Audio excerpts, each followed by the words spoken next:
শুভ সন্ধ্যা সবাইকে। সেই দিন সন্ধেবেলা হঠাৎ করে ঠিক হলো ফুলের মেলা দেখতে যাব।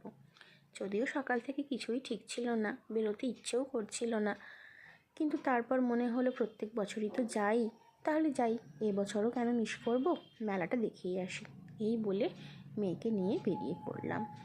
ওকে কিছু ফুল গাছও দেখাতে পারবো, কিছু গাছও চেনাতে পারবো, তো এটাও একটা কারণ ছিল ফুলের মেলাতে যাওয়ার। যাই হোক, আমি নিজেও যদিও সব গাছ চিনি না, কিন্তু হ্যাঁ, আমি কিছু কিছু গাছ ওখানে চিনি। তো আমি যে গাছগুলো চিনি, আমি সেই গাছগুলো বা সেই ফুলগুলো আমার মেয়েকে চেনাচ্ছিলাম।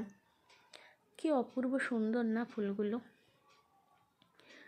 আহা, দেখেই যেন মন প্রাণ একেবারে জুড়িয়ে যাচ্ছে। ফুলই মনে হয় পৃথিবীর একমাত্র জিনিস যেটা সব মানুষ পছন্দ করে। এমন একজনও মানুষ বোধহয় পৃথিবীতে নেই যে কিনা ফুল অপছন্দ করে। আর দেখবেন, মানুষের যখন মন খারাপ থাকবে না, একটা ফুল যদি মানুষকে উপহার দেওয়া যায় সেই সময়, তো খুব মনটা ভালো হয়ে যায়। এটা বোধহয় আমাদের সবাইয়েরই হয়। গোলাপ ফুলগুলো দেখুন, কি দারুণভাবে ফুটে রয়েছে।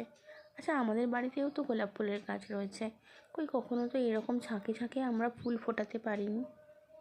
এর পেছনে নিশ্চয়ই একটা কোনো রহস্য রয়েছে, সেটা বোধহয় ওনারাই জানেন। যাই হোক, এটা আমাদের কাছে অজানা।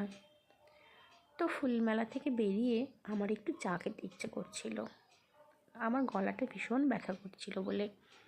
তো আমি কি করছিলাম, ইতিউতি খুঁজছিলাম কোথাও কোনো চায়ের দোকান দেখতে পাই কিনা।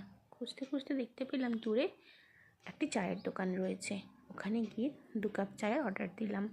আর এই শীতের সন্ধেবেলা বাড়ির বাইরে বেরোলে আমি একটু চা খাবোই। আমার ভালো লাগে, আমার চাটা না নিজে বানিয়ে খেতে ভালো লাগে না, চাটা আমাকে কেউ বানিয়ে দিলে আমার বেশ ভালো লাগে। তো যাই হোক, চাটা খেয়ে আমরা ডিনারের জন্য চলে এলাম ওখান থেকে আর একটু দূরে আমাদের শহরের প্রাচীনতম রেস্টুরেন্টে। এখন যদিও আমাদের শহরে অনেক নতুন নতুন রেস্টুরেন্ট তৈরি হয়ে গেছে, কিন্তু আমাদের ছোটোবেলায় না এই রেস্টুরেন্টটাই ছিল। এখানেই আমরা সবাই মিলে খেতে আসতাম।